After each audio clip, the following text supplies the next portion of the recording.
श्री स्वामी समर्थ. मी मोहिनी विजय निंबाळकर. तुमचं आपल्या यूट्यूब चॅनलमध्ये खूप खूप स्वागत आहे. आजच्या व्हिडिओमध्ये आपण बघणार आहोत श्री गुरुचरित्र वाचनासाठी बसणारे जे सेवेकरी आहेत त्यांच्यासाठी सूचना. एक दिवस अगोदर म्हणजे उद्या तुम्ही पारायणला बसणार आहात तर आज तुम्हाला 4 श्वान म्हणजे 4 कुत्र्यांना आणि गाईला नैवेद्य म्हणून पोळी द्यायची आहे. 7 दिवस ब्रह्मचर्याचं पालन करायचं आहे. जमिनीवर चटई सतरंजीवर झोपायचे आहे. एक धान्य अन्न जेवण करावे. चपाती, भाकरी किंवा भात या तिन्हींपैकी एकच अन्न 7 दिवस घ्यावे.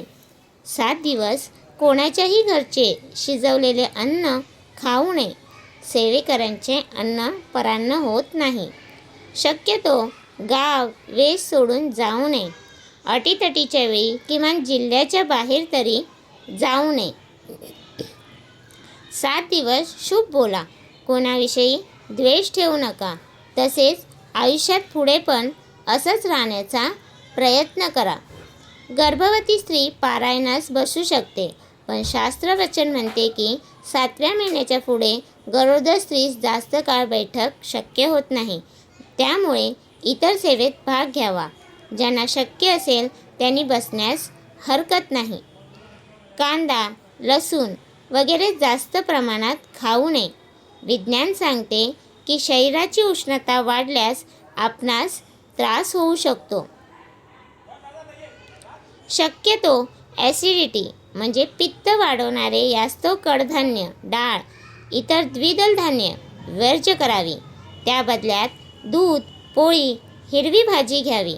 थोडक्यात आहारशास्त्र महत्त्वाचे, बाकीच्या गोष्टी गौण आहेत.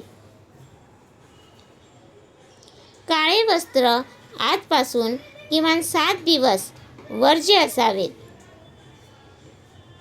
श्री गुरुचरित्र हा 5वा वेद आहे. यामुळेच रोज रात्री पारायण काळात अभद्र बोलले गेले, वागले गेले, शब्द उच्चार चुकीचे झाले यास्तव क्षमायाचना म्हणून रोज रात्री किंवा झोपण्यापूर्वी विष्णू सहस्त्रनाम स्तोत्र वाचन घरी करावे. चॅनलवरती तुम्हाला आध्यात्मिक माहिती या सप्ताहात अजून पुण्य कमवायचे असेल तर दुःखी, अर्थपीडित, मुमुक्षित आहेत त्यांना दुःखमुक्तीचा हा स्वामी मार्ग समजावून सांगणे. परस्त्री माते समान हे मार्गाचे वैशिष्ट्य आहे. याप्रमाणे आचरण करणे. खऱ्या अर्थाने दुःखमुक्त व्हायचे असेल तर प्रथम स्वामी महाराजांना मनोमन गुरु मानून त्यांचा फोटो देवघरात स्थापन करणे. वास्तू व देवघर शास्त्राप्रमाणे आहे का हे तपासून घेणे. पितृऋण आहे का समजून घेणे. कुलाचार कुलधर्म पालन होते का, कुलदेवीची उपासना होते का या गोष्टी केंद्रात समक्ष संबंधित सेवेकरी यांना भेटून तपासून घेतल्यास आयुष्यातील बऱ्याच अडचणी कमी होतात. तेव्हा परिसाचा सहवास स्वीकारून आपल्या आयुष्याचे खरे सोने करून घ्या. श्री गुरुचरित्र ग्रंथामध्ये सुरुवातीस पारायण नियम दिलेले आहेत, ते अवश्य वाचावे.